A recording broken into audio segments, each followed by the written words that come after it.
What's going on, friends and fam? Thank you so much for joining Every Day is a Saturday with your host, me, myself, and I, Brian Roof. Hey guys, another great day, another great interview. I'm excited for my next guest. My next guest is a nurse of 25 years and is currently in the U.S. Navy Reserve Nurse Corps. She earned her bachelor's degree from DeSales University and a master's from Drexel University. Her nursing experience includes adult and pediatric critical care, home care, and nursing education and instruction. She has an ICU nurse on the front lines. Oh, sorry. She was an ICU nurse on the front lines during the COVID pandemic. Her past 10 years in the Navy include a deployment to Kandahar, Afghanistan in 2015. She keeps herself busy and advocates for homeless female veterans. Let's meet Lieutenant Commander Kristin Leone. Good evening, everyone. How are you? Doing well. Thank you so much for joining, Kristen. I am glad to have you on, and I appreciate you taking the time. I know everybody's busy, especially you. You got yourself a busy, sounds like a busy schedule. After reading a little bit about you and stuff, you are a busy person. So let's get to Yeah. know a little bit about you and tell us all about you and what you got going on. Yeah, thanks for having me on the show and telling my story. It's just kind of interesting because I've always had a loud voice and a big mouth. And growing up, my mom used to yell at me all the time, like you're so loud, like lower your voice, learn to cultivate your voice. And I always used to be so self-conscious of my voice. And it took me until well into my adulthood. I think it's only been about the past 5 years where I was like, hey, I could use my voice for other things. And, so I've really gotten active the last few years in public speaking and advocacy, particularly in the veteran community. I'm still in the reserves, 12 years now. I actually lost track of a couple years somehow. I'm not really sure how that how that happened. I think COVID kind of stunted my memory a little bit. um, but it's one of the things that I've noticed is that there are resources out there for veterans, but the states do a terrible job of advertising what's available out there. And one of the problems that's actually sweeping across the country is the rise of homeless female veterans. And why this presents such a significant problem is because 70% of them are single moms. So they're bringing their kids with them. And there's not a lot of resources for homeless veterans, period, let alone women veterans with children. And not that children are a problem, it just creates additional logistical things that need to be addressed. Like, okay, we find you a place. What are the schools like? How do we get you to school? And how do we get them to a doctor to make sure they've had a physical and immunizations are up to date so they can go to said school? So it just brings extra stuff with it. So there's not a lot of those types of resources around. So it's one of the things that kind of became my passion during the pandemic because I was actually became aware of the problem. And one of the things that shocked me the most is civilian side isn't talking about it. And I'm a woman in the military and we're not talking about this problem. So I kind of felt a little embarrassed being a woman in the service and not realizing the gravity of the problem. So that's kind of how I got involved in the veteran advocacy arena. So I just moved to Florida about coming up on a year and a half ago now. So April of 22, I moved down here with my significant other from New Jersey, Southern New Jersey. And I had spent the last couple years really building my footing in the advocacy arena in New Jersey. And now I'm down here in Florida, so I'm having to refine my footing. One of the things that I noticed is that Florida has a fair amount of resources for veterans, particularly given the size of the state.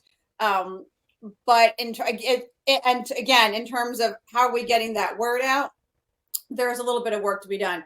I actually just attended, let's see, this is September now. I think it was July. They had a women's veterans fair event right here in Clearwater. And I don't need anything particularly right now, but I went just to see what kinds of things are they offering to women veterans and what contacts can I make so that if I meet someone who needs something, I have those resources too and can put them in touch with people. I've also connected with some Facebook groups here in Florida. There's a lot of groups. Club 214 Land and Sea is a group of veterans here in like the Pinellas County area. There's Central Florida Veterans Forum. So there's a lot of social media out there in terms of connecting people, which is really important, I think, is that connection. And then I've also met, online, some veteran organizations that are doing things to help veterans. So those kinds of things are important in terms of getting people connected to the right resources. Because in this day and age of social media, there should not be a shortage of getting access to resources. And why does that help me? Because as you mentioned, I've been a nurse for 25 years, and the pandemic kind of broke a lot of us. And I'll admit that I'm one of those people that's kind of struggling post-pandemic. And so being a nurse in terms of refreshing me and making me feel like I'm doing and helping post-pandemic has been a struggle. So this kind of thing and being involved in veteran advocacy and helping people get connected to resources and just helping people make connections to other people so that they're not alone, I find is really important and helps me more. And that's a struggle for me because I've been wanted to be a nurse from the time that I was 12 years old. I knew it's what I wanted to do. It was what I was born to do, meant to do, never wanted to be anything else. And post-pandemic, I'm finding myself struggling a little bit with what is my purpose? Why am I doing this? And nobody's talking about it except myself and a couple of other friends who have learned to be vocal and ask for help and say, hey, this sucks. We're not okay. And the other side of that is nurses are trained to take care of other people, but we're not trained to take care of ourselves. So it's been, a process the last few years to really kind of take a step back and say, okay, how do I take care of myself? Because I'm great at taking care of other people, but I'm terrible at taking care of myself. And in that is we're terrible at saying, hey, I need help. And as veterans, we have what are some of the contributing factors that may have led to what you guys, the long extended hours, some of the things you guys seen? I mean, all the above type of stuff, or I mean, it was a combination. Because I feel as though it was, if you've ever watched Rudolph the Red-Nosed Reindeer, and just then, it hit, that's kind of how the pandemic felt. We were kind of talking about it, and we had some patients that had weird symptoms, flu positive, weren't doing well, and then all of a sudden it was oh my God, it's COVID, lockdown, everybody shut down, lockdown, whoop whoop, DEFCON 5. Right, yeah. And so I think that nursing was already short-staffed to begin with. So we went into the pandemic kind of short already off the bat. Sure. And the pandemic kind of really just broke a lot of people in terms of mental health, feeling supported. Social media has just kind of ruined social grace, in my opinion. Anybody with a keyboard can go and attack somebody else. And the hospitals were locked down. Nobody could come in unless you were working in the hospital. And that was for everyone's safety. And there was a period of time where everyone was okay with that because everyone was terrified. But then people hit a point where their loved ones were sick or dying and they couldn't come into the hospital. They couldn't see them. Everyone was separated. And the public just kind of, I think, was, not that it wasn't their fault because everyone was locked down. And I think that was terrible for the overall mental well-being of the world, quite frankly. Just being locked down was not good. So I think people were starting to lose their minds. And so I think that was short staffing, lack of patience, understanding, and social grace, and just general wanting to take care of our fellow human beings. And people were being nasty to us. So for about 5 minutes, we were heroes. Thank you, thank you, thank you. And then all hell broke loose, and it was forget it. We hate you. You're mean. You suck. You won't let us into your hospital. We can't come in and see our loved ones. It was, they didn't want to wear all the stuff when they came in. It's for your protection. It's not just for it just, and then we were short on PPE, which was the other thing is well, we need to make sure that we're cared for so that we can take care of all these people that are sick and dying. Like we can't be wasting, gowns and masks and goggles and things just for people to come visit. We were reusing our masks, like our N95 masks that are supposed to be one-time use. Mm-hmm. We were reusing them. At the end of a shift, so during our shift, we kept them in a brown paper bag. Like I can't even look at brown paper bags anymore because it makes me like twitch. And and then at the end of the shift, we would turn it into a bucket, and then somebody would come and take it down to central processing, and they would put it like in the autoclave and sterilize it, and then it would be like sterile. So then we would reuse it the next time we came back in. So we would reuse it 3 times, and then we would toss it. This thing that's supposed to be one-time use, we were cleaning and then reusing. So I think that frustrated a lot of us. We were worried about, we weren't feeling cared for. The Joint Commission, who accredits a lot of the hospitals, was like, oh, it's fine. You're fine. Just use a trash bag and a sock to cover your mouth. Like, are you serious right now? You won't let us drink water at the nurse's station, but you want us to wear a sock over our mouth, and you think that's going to protect us from these droplets that are like killing everybody that gets this disease. So that was part of the problem. A lot of people felt unsupported by upper level management. And I think just the overall stress of watching people suffer and die day in and day out was a lot. There were a lot of us who were stacking bodies in the morgue or stacking bodies in refrigerated trailers. And a lot of us were, we're nurses, and we knew this virus could get us. We lost several, doctors, nurses, other healthcare providers who got it and didn't survive. And so we were watching colleagues die from the disease, and we still would go into a lot of us would still go into patient rooms and hold their hands as they died so that they weren't alone. Mm-hmm. I mean, for me, like that's one of the things, like I don't want anyone to die alone. Like, even though it meant risking myself, I took my gloves off, like when I went in there, and I would hold their hand. I'm like, a person shouldn't die feeling like a plastic glove. Like, it's bad enough you're in a hospital. Like, you need to feel like that there's a human right there next to you and you're not alone. Like, that to me was, and we had to do it over and over. And our skin was breaking out from the masks, and we were like, sometimes like your patients would come in kind of sick and then they would crash, and you would be in that room for a while and you're wearing a plastic gown, and you come out and you could see like all like the perspiration like under the gown, like it's because it's stuck to your skin. And so it was, and then you're just like sweating from being like in a room. And one of the things that we did to reduce the level of PPE that we were using was we put all the IV pump, at least in the intensive care unit, we put the IV pumps outside the rooms. So we wouldn't have to put all our stuff on to go in a room and change a bag of sedation or hang an antibiotic or change fluid. So it was to save time. And the same thing with the ventilators, like the actual machine that was blowing air into the patient would be in the patient room, but the screens to those ventilators come off. And the screens is what we look at to monitor like their breathing and change the settings in terms of pressure and oxygen. So the screens were outside the rooms and the pumps were outside the rooms. And then they have what they call slave monitors that show all the patients' heart rates at multiple areas throughout the unit. So you had all the IV pumps are outside a 43-bed ICU.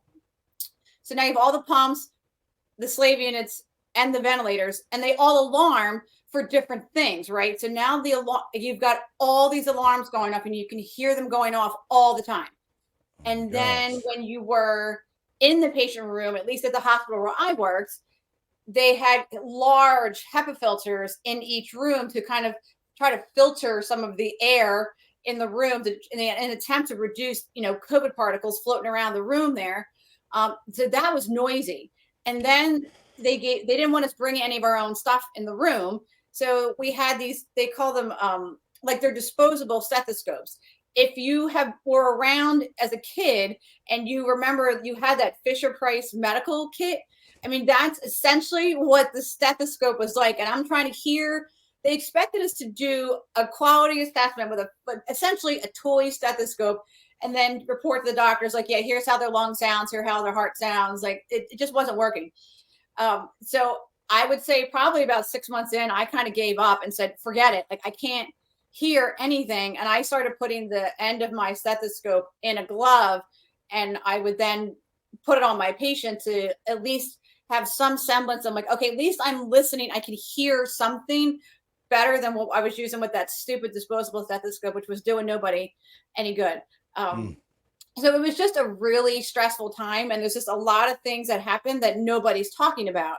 And I actually just read a study a couple months ago that the White House is supposedly releasing funds to get more mental health support for nurses because the suicide rate since the pandemic amongst nurses has increased dramatically. It sounds like you could damn near have PTSD just from the alarms and the sounds of the machines.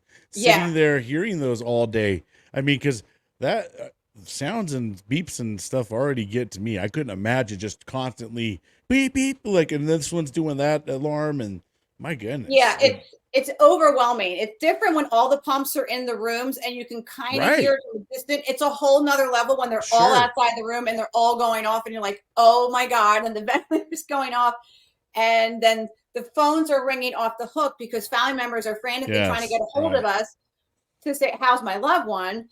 And meanwhile, we have to, the poor unit secretary was taking notes, like taking memos for all of us, because once we're in a room, we can't come out, and like we were bundling care. So for me, I was a neonatal ICU nurse for like a hot second. Like I dabbled in neonatal ICU, and they're so fragile. You cluster your care. You go in, do your assessment, give meds, whatever you have to do, and then you don't touch them for hours because they need that amount of time to recover.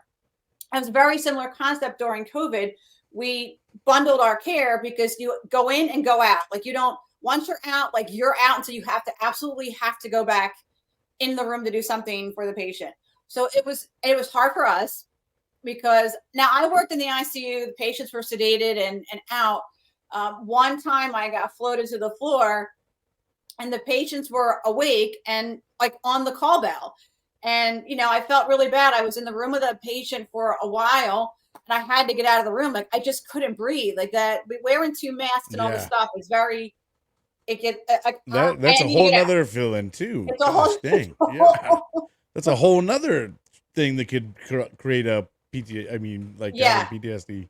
And she, as soon as I walked out, had all my stuff off, took, you know, washed my hands, and I'm like, okay, I can breathe. She was on the call bell. And she's like, can I get some ice cream? And I'm like, yeah, like in a couple of hours when I need to go back in there, I can bring you. And I felt bad. Like she just wanted some ice cream, and I'm not putting all my stuff on and going back in there just to give you ice cream. Like, can you catch? I'll throw it from the door. It's just, so I was deployed to Afghanistan in 2015, came home with PTSD and was relatively okay with it.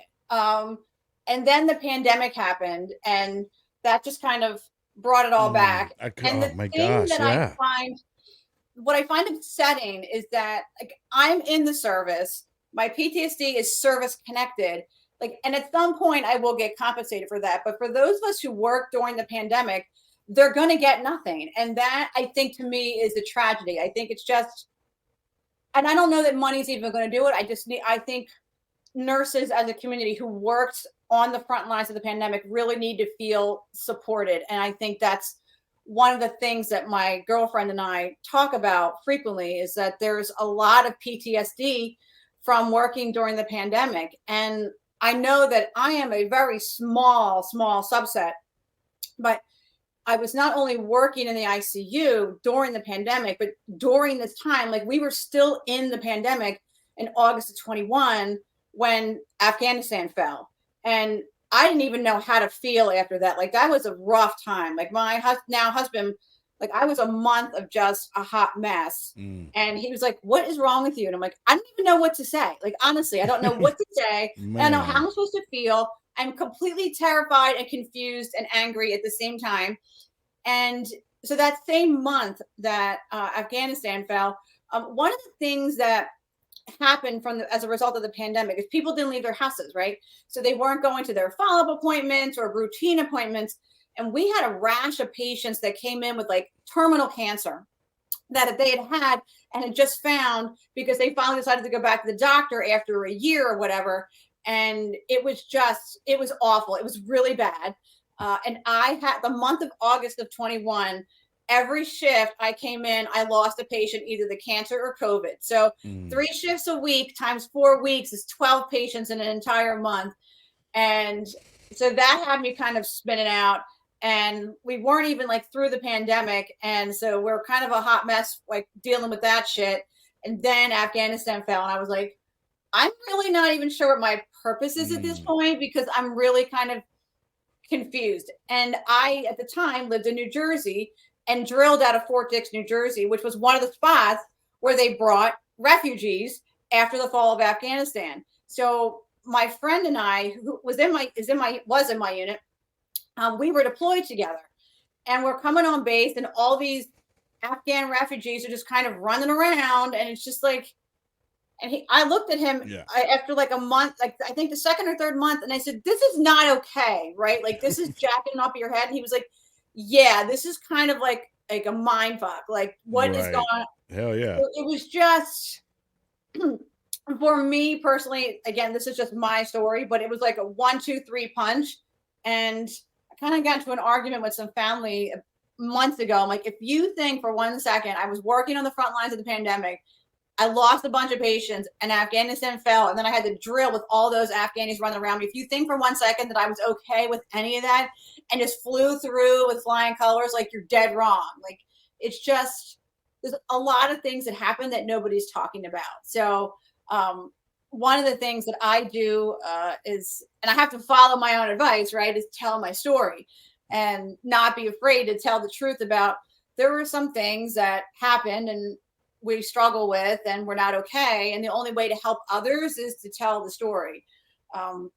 So I'm looking forward to having my girlfriend on my podcast coming up soon, because, you know, when you hear 2 nurses who have been through the shit, it's just different. And you're like, oh, okay, I'm not crazy. This sucked. This was stupid. And they're like, yes. I'm like, okay. Well, it's like you guys were in combat. It's like you guys were in combat together. You know what I mean? Honestly, essentially. I said to somebody, essentially what we did during COVID was we ran a 2-year mass casualty event. That's, I mean, hands down, you can't even like deny it.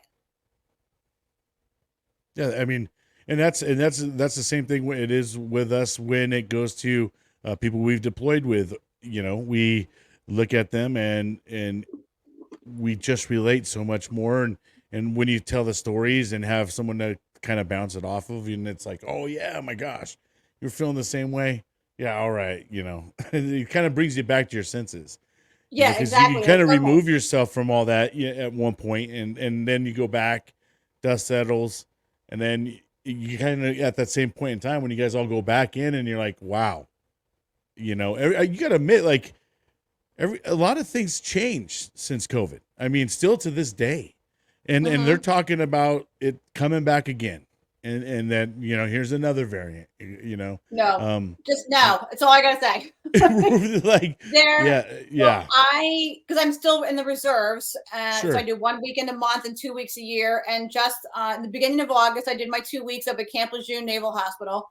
I like Camp Lejeune. It's very pretty up there. This is my second time up there, and I really like it. The Naval Hospital.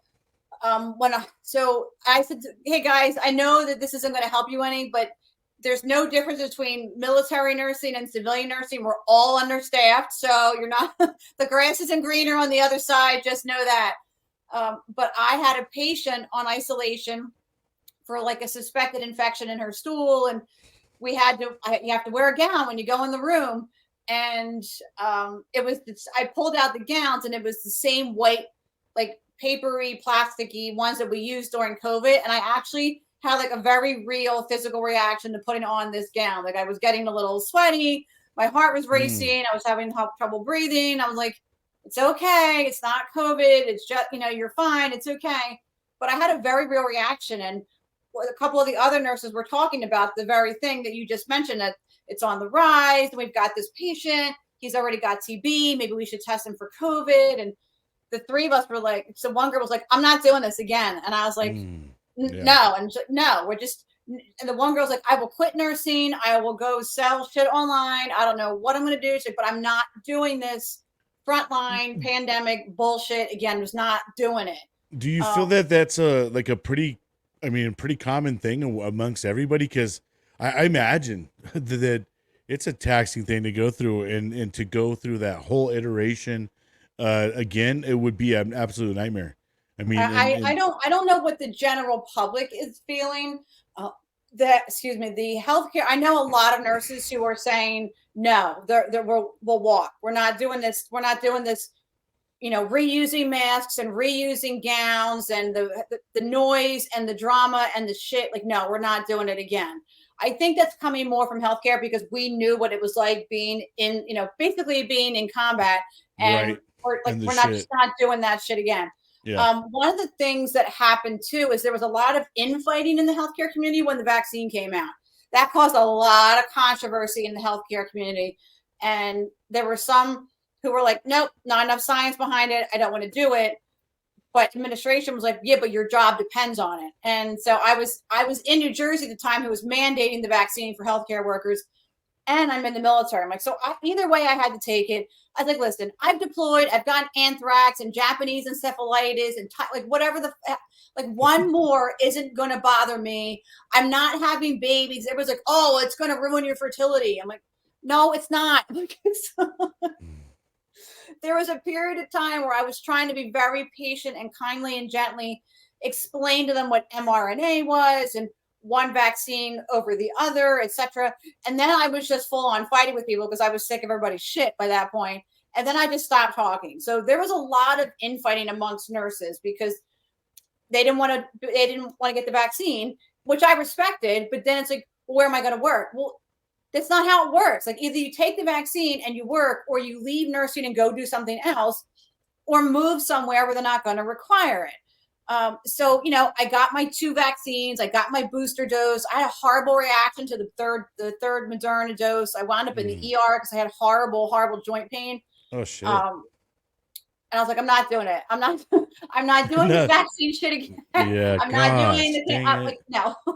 Yeah, I think there's a lot of people in that boat that, I've heard in especially, the essential workers, everybody that's had to go get shots, multiple shots. Cause and there's a lot of people out there that have gotten the shots, still got COVID, and even worse than some people that didn't get the shot. So, it's gotta be a horrible thing for everybody to be like, oh my gosh, not again. Here we go. No way. Can't do it. Let's the science didn't support it either, because one of the things that came out was the lockdowns did not do anything to reduce the spread. It did not do anything to reduce the death. If anything, we've significantly negatively impacted society in terms of their ability to deal with each other and care about each other. One of the things that they're also not talking about is we really did the kids a disservice. We set a lot of kids back from an education standpoint being in lockdown. They won't. They don't want to say nothing about that part because no one wants to take that they're not talking about is the little ones. Yeah. Because the little ones who develop speech by looking at your mouth, they couldn't look at our mouths for 2 years. So there's a lot of them, the little ones, who started school during a pandemic. So that's all they know. So what positive image do they have of school? And they've developed speech impediments because they weren't able to see our lips for such a long period of time. A lot of these kids too with disabilities, with autism and stuff like that as well. The teachers having to mask up and I things felt like horrible. that. They can't, they're like, what's going on? They can't tell, you know what I mean? I know. I have an autistic stepson that we had to deal with all that stuff with. It was rough, very rough. They had him trying to learn online and stuff like that. And I'm like, this is crazy. It's not, he won't just sit down. It's terrible. Well, and I saw the other side of it, because not only was I working in the hospitals during the pandemic, but I was also in the schools as a school nurse once the schools opened back up. So I was I really had a 360 view of what was going on. It was let me tell you, the level of crazy was ridiculous, because the little ones generally don't fake their symptoms. Sure. And the kids would get sick. All the schools had protocols. If they have 2 symptoms or more, they have to go home. And then once the vaccine came out, the school said, okay, well, if the kids have completed their vaccinations, they don't have to go home. They don't have to quarantine.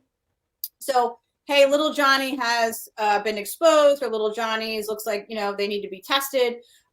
If you get them tested and they're negative, you can bring them back if they're vaccinated. Oh, well, they're vaccinated.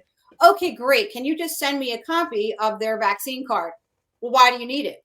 I just need proof that they had it. So the level of anger from the parents in the schools, because their kids were getting taken out of school, they had to quarantine for 2 weeks, and then in the high school, the kids knew that they would get sent home with 2 or more sick. Yeah. They were coming in. Oh, I have a headache and a fever. Yeah. Oh So man. all I right, mean, now we have to be how like, would a goal of that have been for the ditchers back in the day? I know, right? So now we Oh, have I to be got the like, sniffles, like, like, oh gosh. I mean, it is crazy how much, to me, it induced a lot of fear in the youth. More than, because we grew up with the flu, and so I had 104 temperature as a kid one time. I had chicken pox. I had, I had all that stuff. I mean, they got vaccines, and a lot of people don't know what chicken pox are anymore. But correct. things of that but I mean, we grew up with that stuff as kids. Now, the kids, when they get coughs and stuff or whatever, they're like, COVID, or, I mean, I even got a 6-year-old who he's growing up with all this stuff. And he, he's somewhat, things trigger him where he says certain things, and I'm like, oh my gosh, it's because the way he's learned through the COVID, Right. I know, it's really it's crazy. It didn't do anything for us. And if like there's no reason to be locking anybody down. Just go to work, go to school, and live your life. It's essentially a cold at this point. It's not anything that anybody should be. If you've got like lung cancer or asthma, if you've got your immune compromised, that's one thing. But it shouldn't just be COVID. It's anything. You should be doing what you need to do to take yourself, make sure you're safe. But to globally say, "Oh, we're locking everybody down," like it doesn't do anything. I Well, mean, see, I'm sorry. I feel like yeah, the flu, the flu went away, and we started using the COVID word, and then what people were dying from the flu, now it translated to the COVID. So we pretty much took the flu, and now we called it COVID, and put a whole bunch of fear behind it, right. and then it's created a whole different. I gotta say, 2020. It's almost like a reset in the world and the way things were. I mean, a lot of like online shopping. I mean, the pickups at the Walmarts and stuff like that. You can, all those things in streaming worlds, all that kind of stuff. Watching movies at home. Yeah, it's just like it's created such a different world.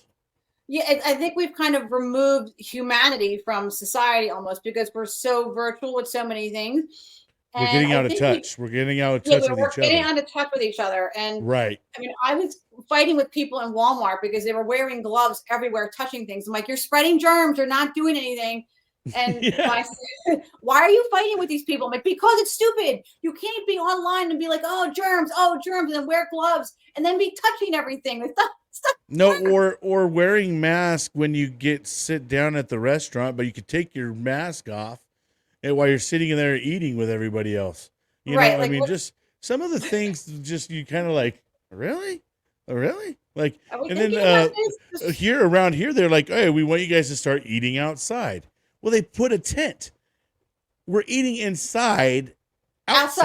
You know what I mean? I'm like, boom. I don't know. We're losing all sense of common sense. Yes, for sure. That's just kind of where we're headed. It's crazy. I know, and I don't like it. I think we need to get back to We have to. taking care of each other. And I was Yes. just talking to a friend of mine today who's a nurse, and I was saying that, when is it going to go back to being about the patient in healthcare? Because it's become such a business. I used to love nursing. Even on my worst days, I used to love being a nurse. And the last couple since the pandemic, I'm like, this is not what I went into healthcare to do. This is not how I wanted to take care of people. I spend so much time in front of the damn computer doing all my electronic documentation, do this and do that. And then patients don't think like we're taking care of them or being, giving them attention because we're on the computer so much. I mean, I'm so old. I know there's nurses who are older than me. But I remember being in college and being shown how to give a patient a bed bath and make like a bath mitt out of the washcloth. And then when we were done bathing them and taking our time, by the way, then giving them a back massage.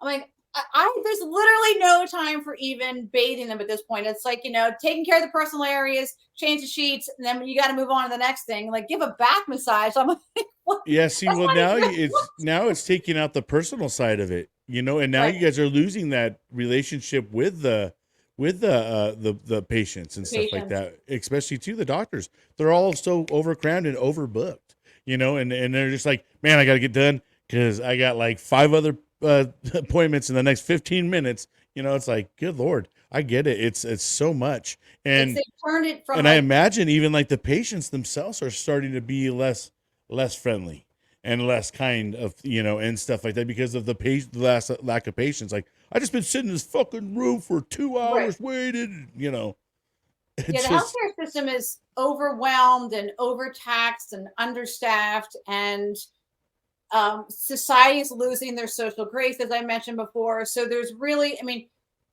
like, violence in the workplace is significantly on the rise, especially in healthcare. Like, the ER gets it the worst because the patients are sitting around for long periods of time.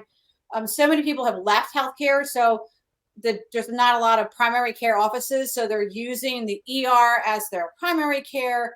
So that creates long wait times, and healthcare has turned into such a business. It's all about patient satisfaction scores, and it's just such a business. And it is, but it isn't. It's still people at the end of the day. And if we're not going to make it about the patients and truly taking care of them, then I don't know what to do. I'm a nurse, and I had to get an EKG for my son before he started some medication. And it took me 3 hours of phone calls one day and 3 hours of phone calls another day just to get him an EKG, because my primary couldn't see him for 8 weeks because he sold the practice, and who bought him is using electronic documentation. So he and his staff all have to learn how to use said electronic documentation, A, and B, they had to convert all his paper records into the electronic chart.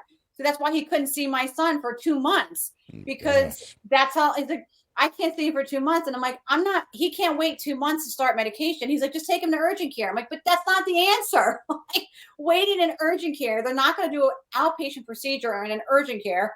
The other option was to fake symptoms, fake chest pain in the ER to go get an EKG, which literally takes 5 minutes and actually contributes to that. Like, I know people abuse the system all the time. I didn't want to be a part of that. So I wound up making phone calls because I know people. And I had a friend who said, send them in my office and I will get that taken care of for you this week. And I was like, thank you. But it took 6 phone calls, 20 minutes, 6 hours of work, 20 minutes of crying. And I knew somebody to get it done. Like, what about the people who don't have anyone to call, don't have the resources, don't know any better to call, to make the calls to get what you need done? Mental health is a mess now too. Like, we just simply don't have the resources. Well, the other thing is, the problem is with mental health too, is you start getting the people that are abusing it now too, because they realize, oh, if I say this, I get this, you know what I mean? And then it creates a whole thing, and then it clogs up the system and that's the part that sucks, because there's people out there that legitimately need it. And then there's people out there like, I just don't feel like I want to get up today, and, or just, and there's just, I'm not saying that we don't have no problems, but there's people out there that cry wolf. Yes. And in that part, it really hurts the system. It hurts the ones out there that genuinely need it, because they get long waits for appointments. And it's like, by the time you get seen, so many things can happen between that time. Yeah, exactly. And that's exactly kind of my point that I was saying to the people is, what about the people who don't know? Is it, oh, okay, well, I'll make an appointment in 2 months. And meanwhile, your family member has a psychotic break and hurts themselves or somebody else because they didn't have access to the resources that they need. I just happened, like, no, he's not waiting. I'm going to make this happen one way or the other so that he can get the medication that he needs to help him. But that's kind of because I'm kind of, a shark. You've worn a lot of hats. You've seen it all from different sides. You've seen it from obviously on the side of the nurse side, you've seen it on, now you're dealing with it as a mother. I'm sure you've dealt with it and as an individual, you know what I mean? Yeah, so I see the big picture, and but not everybody knows to do that, and Right. it's just, and again, even if they do, the resources aren't there. Like, I got the EKG, I scanned it immediately and forwarded it to the the nurse practitioner, and it still took a month to get an appointment with this particular individual to even get him to start taking the medication. So everything's a process. Um, and I'm sure the mental health community is just as understaffed as, nurses and social workers. And so it just kind of creates this, what are we doing to help each other? It's just like, when is it going to be about the patient? Like, as I called my son's neurologist, who he had seen within the last month, and I said, hey, can you write a script for an EKG? I found a place that does them outpatient. They just need a script. And he said, no, I can't write a script for an EKG. Like, you're a neurologist. You just don't want to for whatever reason. But we need everything to go through the primary. Well, I get that, but his primary can't see him for 2 months and for an EKG before he can even get an appointment for medication. So I'm trying to do the right channels. If you want me to abuse the system, that's fine. I'll go do it. I know how to do I some know things, exactly what right? to tell my Yeah. son to say. So he gets right into the ER and gets an EKG. But I'm trying to do it the right way. Just tell them you have crushing chest pain and you can't breathe. They'll take you right back. The magic words, huh? Need us to be seen. Just use the words. Chest pain. But we see that in the homeless population in the north in the wintertime, they have no place to stay. So they say they're suicidal, and then they get admitted for 3 days under a suicide watch and an evaluation. So at least for 3 days, they get some meals and 3 meals and someplace warm to sleep and shower. But that's not the answer, right. Of course. But it's just hard because we're not taking care of each other. And I feel that this, the upper levels of leadership need to kind of recognize that we kind of need to refocus and take care of the country and not look so much outward. Sure. Yeah. Especially with the rise of inflation and cost of living. You see the homeless population is outrageous. It's growing at a crazy amount of time. I mean, and as every year goes by, they keep increasing everything. The gas prices are over $5. I live in California, so the gas prices here are over $5 a gallon. Our food. You go to the grocery store. We went and I think we got like 20 items. Nothing was like big time like meats or anything crazy. It was like things we kind of forgot.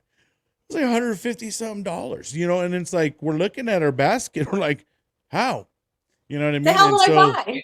Yeah, it's like, it's getting crazy. And there's people out there, that were already struggling that paycheck to paycheck, and now you keep inflating the prices and inflating everything else. And no one can keep up anymore, and then they keep rising. They'll try to raise, minimum wage. Well, then all that does is it does a domino effect. Everything else goes up too. You know what I mean? Because at the end of the day, you could keep doing that, but the business is out there to make money. They're going to find a way, and it's going to usually go back to the consumer or whatever. Right. So now everybody's starting to get a little bit panic mode. Our utilities are getting out of control. So it's just creating more homelessness, and yeah, we're starting to get to a level that we got to the unfortunately, so many people have grown to be selfish, and we got to learn to let loose of that part. And some people are out there that could be helping or have the resources to help, but don't want to, you know what I mean? Because they just I need more. Actually, this isn't enough for me, Yeah, and it all comes back to the whole social media thing. Like, nobody wants to go to work anymore. Everybody just wants to be famous just by being on YouTube and TikTok, and correct. It's just, I don't even have TikTok. Yeah, I mean, I got kids, and then one of them's wanted to be like a gamer on, I'm like, gamer, man, he's 12 years old. It's like, they're seeing these kids. There's like a handful out there that are making it, and yeah, they're killing it. I get it. But even that kind of thing has a expiration date on it, Right. and it gets old. And then the Yeah. next thing comes up. And then you're a has-been, and then you're like, "Oh my gosh, I've been spending so much time on this right here, and now it's not here for me anymore." Because everybody likes to put their eggs all in one basket, and they just think, "Oh yeah, this is it." And then when everything goes to hell, they're, fish out of water. What do I do next? Right. What's your backup plan? What are you going to be a gamer at 50 years old? That's going to be Right? Yeah. I mean, that's how a lot of people, I think, look at it. And I've seen people who are super successful. It takes one sentence that they say wrong, or someone, they did some video a long time ago and someone got a hold of it and throws it out there, and then they're canceled, and then they're lost everything. You know what I mean? So I mean, for people to sit there and try to go make their life off of the glim and glamour, there's a lot that comes with that, right. Well, look at Hollywood right now. facade. Like there's a strike and none of them are working right now. Yeah, all the writers. Yeah, I mean, Right. they're in a lot of hurt out there, and then they've been doing that for a while. So yeah, and those guys all have their eggs all in one basket, and they're, at some point in time they're gonna be like, "Oh no, I gotta go to Home Depot and get a job or something." You know what I mean? Like, legit. I know. Well, my ex-husband is going through a divorce. He's separated, and he retired as a teacher at the age of 52, and he needed money. So he emptied my son's college account because he needed money. It's like, go to work. Like, you can get a job. Mm. You're perfectly capable. There's nothing wrong with you. Just go work. I've had enough. You've had enough. I'll give you enough. Yeah. Smack the shit out of you. You've had enough. Get out of here. There's that Jersey girl coming out. Shoot, she's like, "Oh, smack him right upside that head." Oh, smack the shit out of you. Yeah, I've had to. Florida's interesting. I come from the north. Like I come from the Philadelphia area, and I'm used to just kind of everybody's just kind of aggressive, and Yeah, that's not the right. case down here. And everybody's kind of a little more chill and okay, and so it's just They're always like, "There's that Jersey girl." yeah, like I'll be like in Publix, and people are like talking to me, like in the parking lots. Hi, how are you? I'm like, why are you talking to me? This is weird. Like, people are too nice. Be a little more mean to me. Yeah, you used to that Jersey shit. Like, "Hey, get the fuck out of my way!" Yeah, Like, I ain't got time you're for your moving shit. too Get out of my slow. way. I will That's say the great. people down here are the same as up there. Like the left lane is not for slow driving. Move over. Get the hell Oh out of my yeah. way.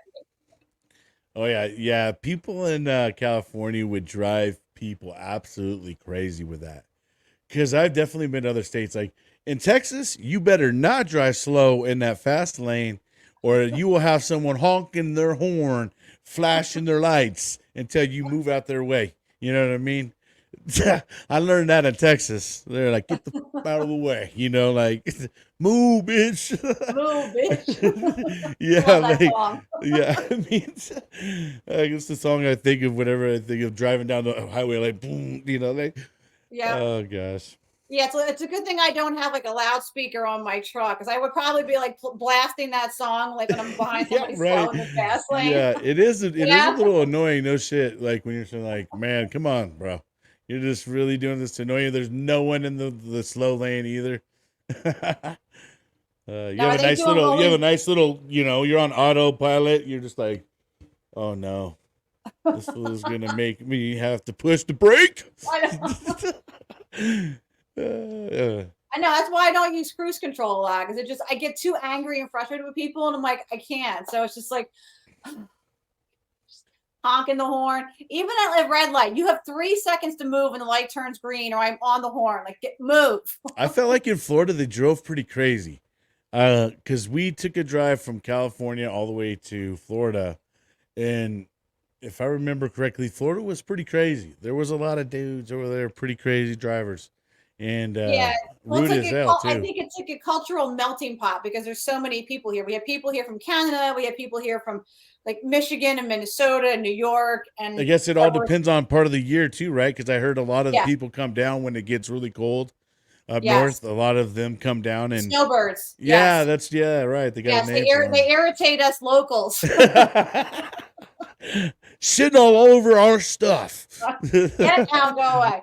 A lot of Canadians come down during the Canadian winter. They'll be down here. So yeah, usually right about like November is when the snowbirds start coming down, and then like end of February, early March, they start going back up north. So you definitely notice a difference in the traffic as well because they're gone. It's just interesting down here. It's like it's a cultural melting pot because there's so many people down here, which I don't mind one bit. I'm learning a lot, and I love living down here in Florida. I mean, it's just like I won't go back. Like I'll visit New Jersey, but I have zero desire to move back there. Like I was over the snow and the raking of the leaves and the cold and the joints aching. I'm like, no, I just need to be warm and I need to be at the beach as much as, much as possible. So, Yeah, in Jersey you had more like the seasons and stuff. Yeah, yeah, Florida there's only not as many. it's hot and hotter. It's And humid, right? yes. And it's funny because there's so many people, oh, I miss the seasons. I just love the seasons. I'm like, then you are a fool because I am not shoveling snow ever again. Yeah. And like leaves for days, right? No, and we'll see like snow on TV and we're like, ugh, ugh, gross. Yeah, I guess you guys it is greener on that side, huh? Yeah, and I'm like 15 minutes from the beach because I'm in Clearwater. So Oh I shit, could just, nice. throw my shit in the car, go to the beach for like 4 hours, still come home, do my food shopping, and I'm still good. Like, You do sound like a spoiled little beach brat now. Look at that. I know. I enjoy I actually just went kayaking this morning with my friend and Oh, look at that shit, man. I saw just went some dolphins swimming kayaking. by Uh, us. It was nice. nice. That's awesome. Let's Yeah, the last time I we pulled went, off some pictures from your yes, Facebook go ahead. since I stalked you. Let's go through some of them. You want to talk it? Go ahead and talk about. All right, here we go. Let's talk some. So that's Ooh, one of that my looks like that favorite could get pictures. someone in trouble. So that was in Kandahar, and we were looking for something to do. So the Army invited us over to their side of the base to the hangars where they stored all their helicopters and gave us a tour of all the helicopters, including the Apache, which they turned on, which was awesome. And I was like, are we going for a ride in that thing? They're like, no, ma'am, this is a $30 million piece of equipment and we are saving the gas, but nice try. Sheesh. Yeah, this is from the tower in Kandahar at the airfield. Nice. And that's actually the hospital right behind me in the background, like the dark brick building. That was the Okay. hospital. That was the Roll 3 hospital. Wow. And so halfway through the deployment, we did a group photo, and they brought the up armored MRAPs from the SF guys. And we took our picture, and then they left them there for a little while so that we could take individual pictures as well. So that's kind of my thing. I find big equipment when I'm on an exercise, and I take a picture in front of it with thumbs up.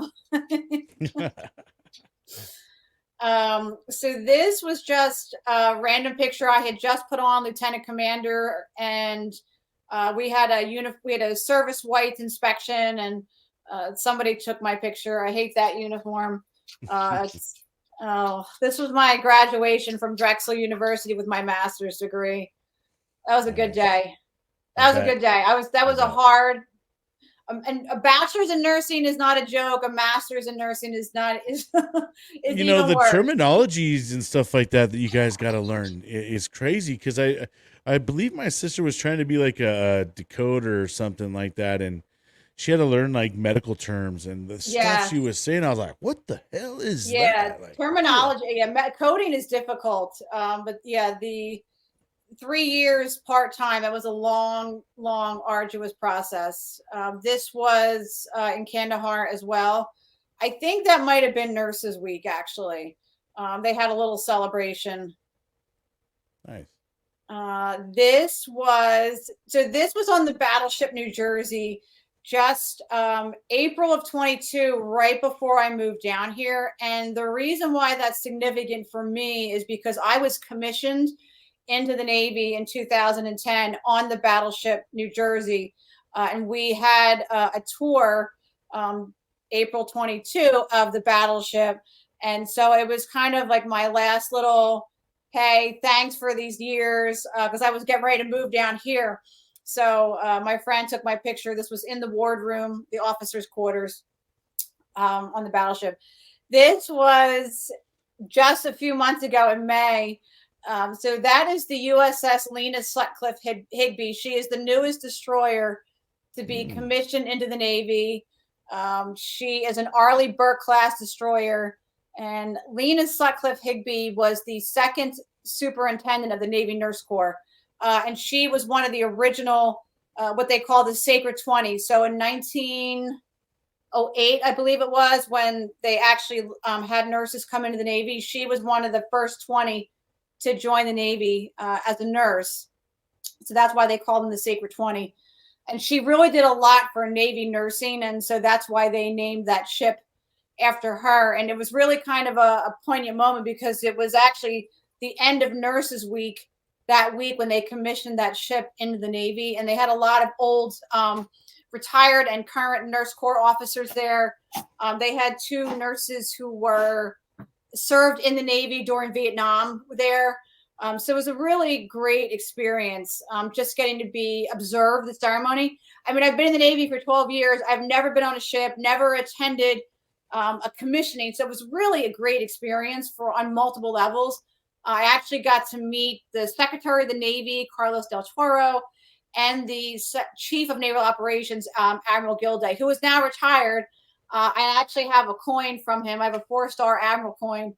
All my friends are jealous. Hell yeah, dude, that's cool.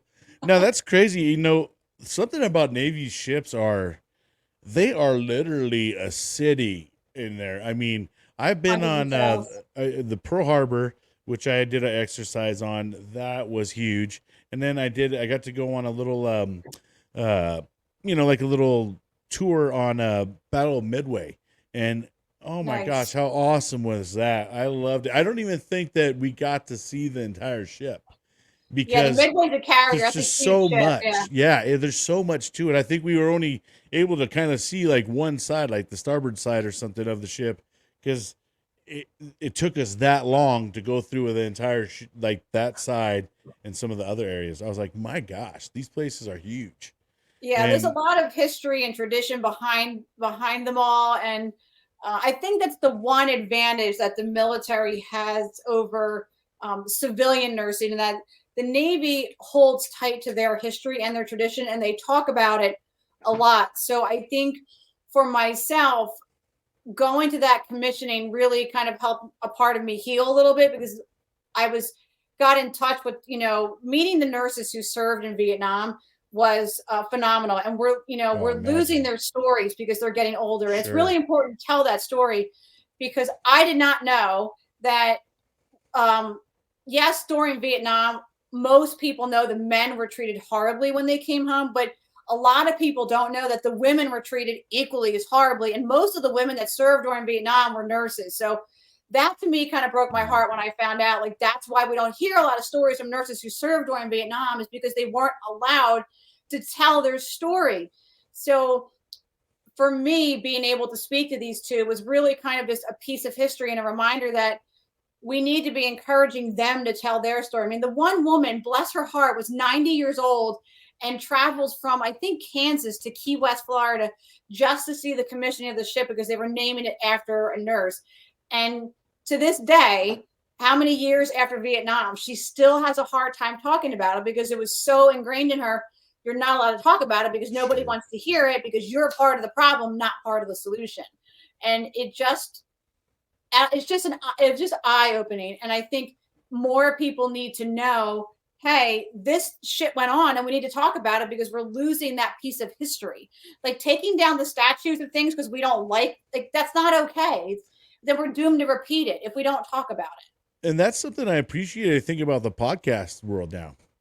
especially with the veterans, is we're able to go get some of these stories out there that are never told. You know what I mean? That, there's so many stories out there. There's And, so and, many and things that we imagine don't how, know. And how I wish we would have had podcasts and stories for all these folks that back in the day, so we could have heard some of their stories. Because yeah, as you're saying, like, we're starting to lose them because they're aging out on us, and they've right, gotten elements from Vietnam as well. right. Um, but that's the beauty of some of these podcasts is in trying to reach out and get in touch with as many veterans and have them come out here, tell their stories, so that way later on down the road, someone 20, 30 years, 40, 50 years, maybe watching these and like seeing us talking about things that they're like, wow, you know? Well, and I think it teaches a level of respect in terms of it's okay to talk about history. If it makes you uncomfortable, that's okay. That's actually a good thing. It means you won't repeat it because it made you Sure. uncomfortable. But if we're hiding things, then we're doomed to repeat it because we're not learning from the lesson that this event or this thing or this person taught us. Like it's And what a not, foolish thing, I mean, I feel yeah, like each generation owes it to the next generation to do better and to learn from exactly. and learn and not carry on with the same mistakes and keep doing the same foolish things. Let's cut that shit out, remove the foolish stuff, but let's carry on with the things that matter and the right things. And then, let's not eliminate and forget about stuff that has happened. Let's not just tear it down because we didn't like that it happened. It happened, but let's learn from that so that way our youth can say, that was a bad time. Let's Right. never go back there. Let's never do that again. Because we're doomed to repeat we're doomed to repeat history if we don't learn from it. Exactly. We just have to keep, I don't know.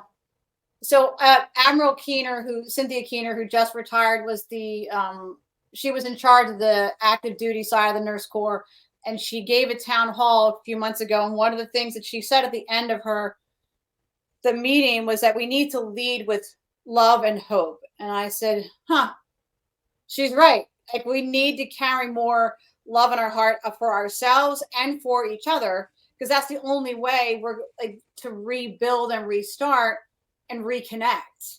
If we're all like, I don't like what you have to say, so I'm going to ignore you, I'm going to argue over you, and I'm going to yell over you, like we're not learning anything. It's not And then about I'm blocking you. I'm not friends with you right, no more. Yeah, right. we've definitely gotten to that level in life. Yeah, we need to learn to listen to understand. Like I don't need to be right. I just need you Right. to understand what I'm saying. We may not agree, but let's find the common ground and move forward. Otherwise, we're gonna stay stuck in the shit. Yeah, and that's the thing. It's crazy. Mankind we're not new to this. We've had a lot of time, and I hope people aren't just getting a level like, oh, it is what it is. No, you got to stop saying that Right.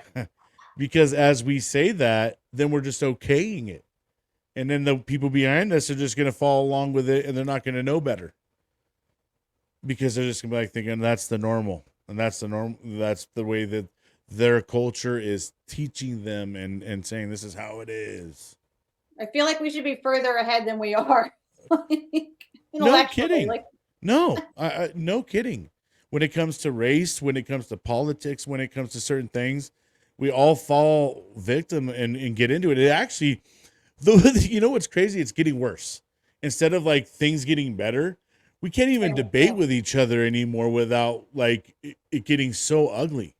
The debates and stuff, and yeah, if your side doesn't agree with this side, then they're just evil people, and then we're right. just going to pin them as evil people, and they just go off on their side. You go off to your side. Here we are going back to division, segregation, all those things that we got away from and worked so hard to move away from. It's like we're almost putting ourselves back into it. We're almost pinning ourselves in a Right. different manner. Right. When it came to vaccinations versus not vaccinations, people were getting Right. upset and We were losing segregating friendships. each other. Yeah. Right. Oh, they're non-vaxxers? No. And there's a vax only, concert going on. There's, and there's Right. You just can only come to the concert if you're vaccinated. right. I mean, we got to the level of where it got to that level of being segregated, or you can't do this because of this. Right. We essentially went backwards and with all that kind of stuff. I don't know.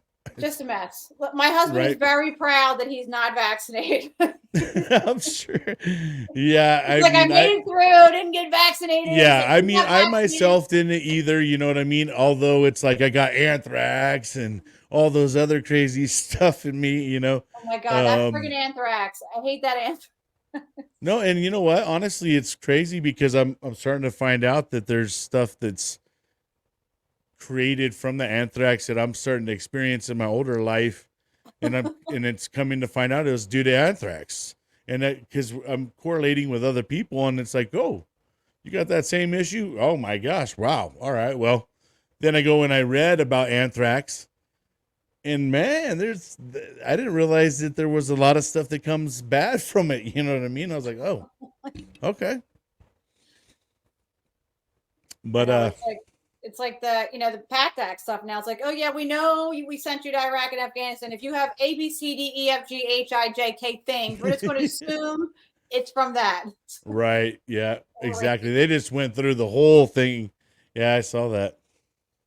yeah, I know. Actually, I probably need to make an appointment because since I've been back, I've just had a very strange cough and like we They called it just Kandahar. extended it out to September or something, so you'd better, yeah, because it was supposed to end here Yeah, and we August. called it Kandahar crud when we were there, but just like runny nose, coughing, congestion, just kind of, but no other symptoms. And that's kind of what I feel like now. My friend came home and like a few years ago got diagnosed with asthma, and they're like, oh, it's probably from being in the desert. And it's like, oh, great. Now in Afghanistan, was there sandstorms? Like, because Yeah, we had like when we were in Middle sandstorms. East, the sands. When I was over in Iraq and Kuwait, holy shit, the sandstorms there were unbelievable. Yeah, no, you'd be like picking it out of your teeth and like out of Oh, your eyebrows. It was like I was terrible. like, this had to take a couple years off my life breathing this Absolutely. shit. There's no doubt. I mean, most of the time we couldn't even see the mountains in the Right? background because that's how thick the air was. Yeah. And I was saying then, there's no way you can't tell me some of us aren't coming back or at some point in our lives are going to develop some kind of shit. Like right now, the annoying thing is like, did you drink the water at Camp Lejeune? Like in a few years more, we're going to have like, were you exposed to the sand and the dust in Iraq and Afghanistan? Yeah, because what's funny is like especially the ones that went later, like in 2003, we're breathing in all the stuff that happened from Desert Storm and stuff like that that's still stuck Right. in the sand and all that. I mean, who knows? I Right. mean, All the what shit we burning and yeah. yeah, geez. The burn pits, the poo pond, like all the literally the shit. Yeah. I mean, and now it's as we get older, I imagine that the next 10, 20 years, and even now they're starting to see a lot of stuff come out, but you're going to see even more stuff in the next 10, 20 years when everybody starts hitting more like, late 50s and early 60s and 70s. And all of a sudden there's going to be, oh shit. Well, Yeah. this was because of this. We just found out 50 years later you were exposed to this. Oh Well, shit. it's interesting because I have a friend, he's a Vietnam veteran, and he has his own radio show in New Jersey, and he does a lot of advocating for veterans, and he knows a lot of politicians, and he came at one of them, I forget who it was, um, from about the January 6th riots. And she was like, oh, well, somehow it came up that they had gas masks. And he's like, wait a minute, you had a gas mask, you are a congresswoman and you have a gas mask, and you were helping somebody else put theirs on first because they're 80 years old. First of all, why do we have people who are 80 years old in Congress in the first place? Second of all, you probably should have put your mask on first before you helped anybody else. And see, I'm mad as hell because you sent me into Vietnam without a gas mask, but you work in Congress and you have a gas mask. I'm sorry. I don't give a shit about what you're complaining about right now. I don't want to hear about your PTSD from the January 6th riot because you're full of shit. Yeah, Vietnam veterans don't want to hear none of that shit, They man. don't want I to hear mean, any of that shit. And I the don't blame stuff them. they They were got treated exposed like to, crap. yeah, the stuff they were exposed to and ignored on, Yep. you can't blame them, honestly. Not at all. It is one group of folks that I have the utmost admiration and respect for is the Vietnam veterans. Anytime I see a Vietnam veteran somewhere, I try to buy their meal, go at least say thank you, for their service, whatever it may be. But I definitely make sure I go out of my way and let them know, hey, I appreciate you, Yeah. and I it, when you get in and stuff like that, especially, I don't know how all the branches are. I know Marine Corps and Navy are very similar in a lot of things when it comes to boot camp and the way that they like to teach history. We pride ourselves in history. And Hmm. that alone makes you have an utmost admiration and respect for the generations before you, the ones that Hmm. fought before you, who led the ground, who made the service as where it is for us for today. You know what I Right. mean? Hmm. But that's one thing is my appreciation grew so much more after actually going through boot camp, hearing history, and then enduring stuff on my own. And I'm like, my gosh, we couldn't even fathom the things that these guys had to go into a jungle. They lived in swamps. Their feet were never dry. Yeah. They're living with rot in their legs and feet. I mean, my gosh. Yeah. We're never going to be that badass. Like never. No, no. And even like, I mean, I'll tell you, I think that we're always badass, but when That you talk generation. about like the generations before us that fought in some of these crazy wars, like World Wars and the Vietnams and Yeah. all those major conflicts back then, just hearing how they were, like they didn't have the technical stuff that we got.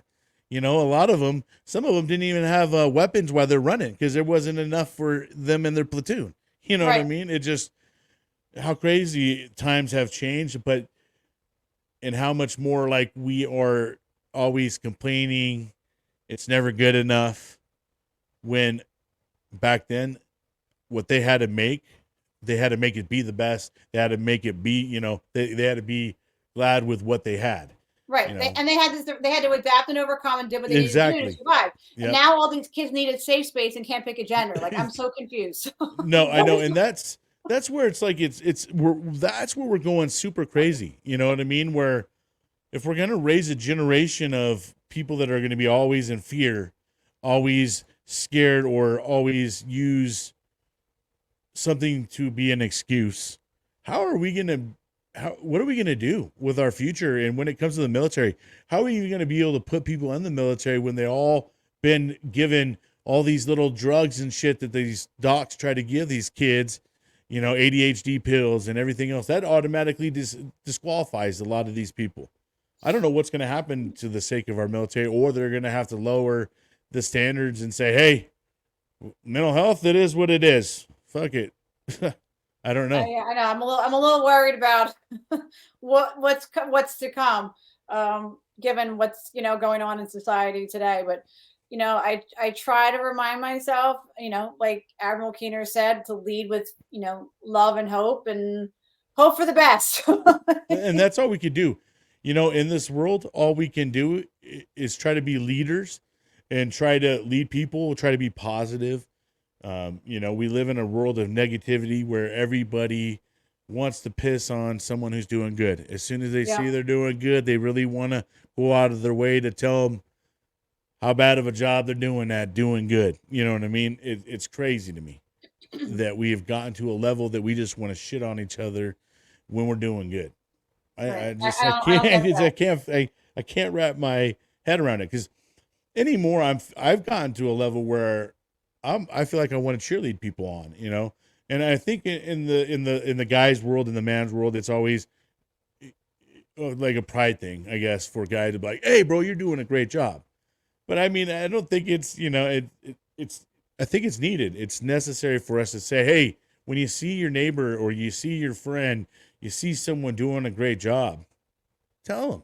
Tell Even them, if cheer it's them the on. local person that you're doing a drive-through with, because I tell you what, I go through a lot of crappy ones, but the good ones that are smiling, I tell them like, hey, you keep smiling. Because Right. honestly, that made my day coming through this line, seeing that smile. You know what I mean? Yeah, Like, and that's how we have to be if we're truly leaders in the community. Whether yes, I run a unit out of out of Orlando, like I'm officially in charge of 65 people, but I'm still a leader in my community, and we have to model that behavior if we want to. We have to be the change we want to see in the world. It's not just going. We can't just sit around and complain about it and then not do anything. We have to be, we have to walk now we have to walk the walk, and if we're going to say this is what we want to see, then we have to model the behavior and cheer people on and give people positive reinforcement, or we're just going to be breeding this anger and resentment everywhere we go. yeah, and people are losing the customs and courtesies that we Mm-hmm. all grew up with, the yes sir, no ma'ams, the thank you, please, hello, hi, hey, how you doing? Hey, I hope Right. you have a great day. Those kind of things are going away. I've opened the door for people and they just like the rudest people, and it's I like, and I'm just like, oh, and I'm just that, have a great day, You're like kind of, welcome. yeah, like, God bless, have a great day, but it's just crazy to me how we've gotten so departmentalized in our own worlds, where we just like don't even say hello to people anymore. We don't greet them. We don't like, hey, I hope you're having a great day. Hey, you too. All right. Yeah. A lot of people don't do that. Like, hey, what the fuck you want? Why are you talking to me? Go away. Yeah, like, it's Well, I think a crazy. lot of it is a lot of people just don't trust other people either because you Not can't. right. There's so many scammers and con artists out Yeah, there. It's just it is sad. my girlfriend is single now, and bless her little heart. Like I could not be single in this day and age. Like I don't trust anybody. No, I need I a mean, urine sample, a pay stub, background check. I mean, you talk about a world of lack of trust. I don't go to Walmart often, but I went yesterday and I ain't going there again. Everything is locked up, and then you got to go ask. Really? You need some deodorant in one aisle, it's locked up. You need toothpaste in another aisle, it's locked up. Shampoo is locked up. I mean, any type of hygiene item is locked up, and then you got to go ask for help. And, Wow. and it's just because over here people are taking off with cart full of goodies, and no one does nothing. There's the cops are like, because they did the whole defund the police here in the Los Angeles County and stuff like that. And so they're like, Wow. well, some things are gonna lack, you know, and that's one of the Another things thing that like I didn't they've understand. allowed a lot of these people to go petty crime. I don't know if you see these bust and goes. A lot of are happening here, where they're going through these malls, busting. All these kids are going through, busting, taking all this stuff and running. Because no one's gonna go sit there and look for them. If they get caught in Wow. the act, is the only way they'll get caught. But when there's hundreds of them and they're all just smashing and going, Right. we're getting to a world of chaos. I mean, here in California, you're seeing it more because the cost of living here is getting crazy. So you're either at a level of going to be rich or you're going to be poor. And then the theft rate and all that stuff is just going out the roof. And I mean, Wow. That's terrible. and It's like I awful. said, we just sit there and you want to get something and you got to wait forever for someone to come get it. And then they're all starting to, they're all cut short on, and like everybody's wants to do more with less. That's been the whole thing that they've always been saying.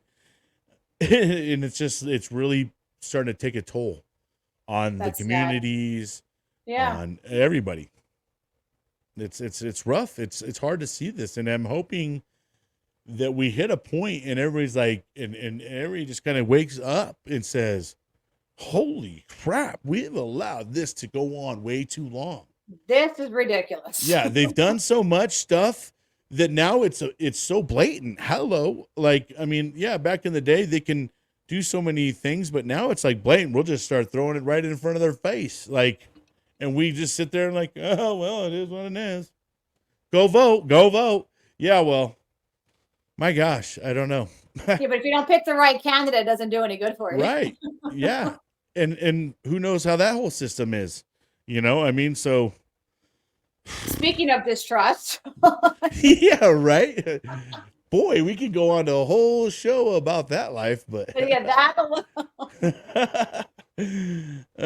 but is there anything else more that you would like to talk about? What you got going on and. No, I think, I would love for us to really, start moving in a direction where we're at least talking and understanding, and so that we're a little more patient with each other, because none of us are getting out of here alive. We need to start realizing, like you said, we need to wake up. And there's a set of the population that we need to wake up so that we can all kind of come together. Because at the end of the day, it shouldn't be about black and white or Republican and Democrats. What are we doing for each other?